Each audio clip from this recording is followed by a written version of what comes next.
What's up, everyone? Welcome to today's video. Welcome to the Gamer Dad channel. Thank you very much for tuning in. The future of Tom Clancy's The Division.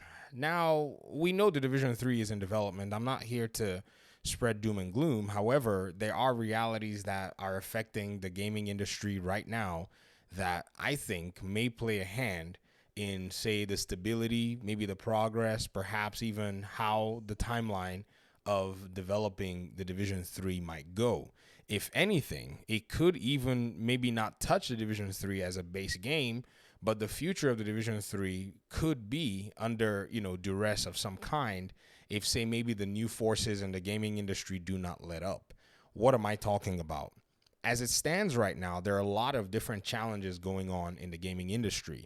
If you look very carefully, Bungie, who makes, I think, what is the closest competitor to the Division, has basically been in a very interesting position. Basically, laying off a lot of staff, not meeting their requirements or meeting their targets under Sony's leadership, and so on and so forth. And that's its own squabble on its own. Ubisoft, who is the developer of the Division right now, is facing some challenges, seeing how their market valuation has dropped significantly. In fact, their share prices right now are somewhere around $3.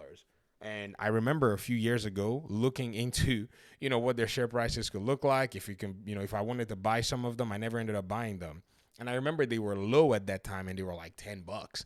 Man, if anybody had bought them at $10 thinking they got a deal back then, they are almost at, a 60%, downturn in terms of their stock values. Now, we're gamers. We're not here to talk about stonks, if you get what I mean, precisely. However, stonks do affect the games that we play.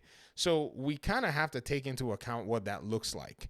And I think there might need to be some interesting reshaping of how they deliver their games in order to appeal to their audiences. I think they've been very successful with some of their franchises, and that success seemingly has not put them in a position where they want to bring value that or go above and beyond in many cases to bring value. What I mean, simply by this is a game like The Division and a game like, The Crew. These are games that they've basically chosen to put in a position where they can be taken offline whenever the publisher chooses to do so.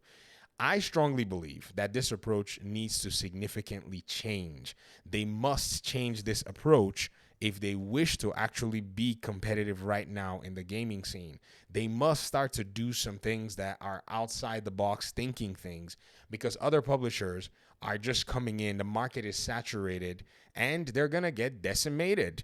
No one is free in this market from the forces coming in.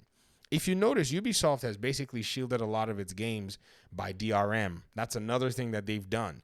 And the DRM opportunity right now, many indie developers and even AAA developers are taking advantage of basically selling their games DRM free. In fact, one major publisher is Sony's PlayStation, and what they're doing is they're launching some of their titles that they've brought on PC to storefronts like Good Old Games. Good Old Games will sell you DRM free games, so you can buy yourself some PlayStation titles as DRM free options. I think you can buy about 3 or 4 of these titles, and I'm not certain if this is going to stop. In fact, if anything, I think it's going to continue. That's one way. Another way too is for them to basically be able to support their games in a way that appeals to the audiences that are playing the games. And with the Division and the way things have actually gone, to be very honest, I'm not going to lie to you, it's been really hit or miss in many cases. It wasn't until later in the lifespan of this game that the developers started to get their feng shui in terms of the way things are going.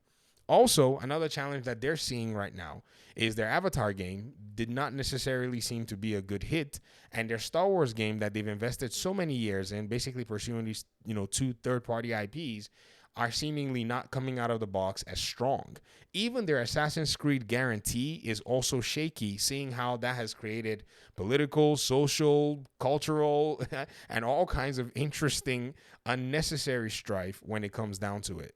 Now, put all this together and stonks, you start to see, man, they really need to nail it down when it comes to the Division, appealing to their audiences in a way that they can actually leverage exactly that relationship that they have. If they drop the ball on this, it's going to be challenging for them, seeing that they've somehow kept Tom Clancy franchises on ice for the most part. Perhaps they want to maybe replicate another X Defiant, but who's to say that XDefiant is basically going to go ahead and topple COD in, in terms of market share and all that, which is it's not going to happen right now anyways, and I don't think it's ever going to happen, but you never know. But when it comes down to it, I think these little, pockets of challenges right now would need for Ubisoft's leadership, would need for its creative leadership to be tactical as to how they actually approach a franchise like The Division. There's opportunity here, but if they blow it for a long time. This is not going to be the same, because think about it.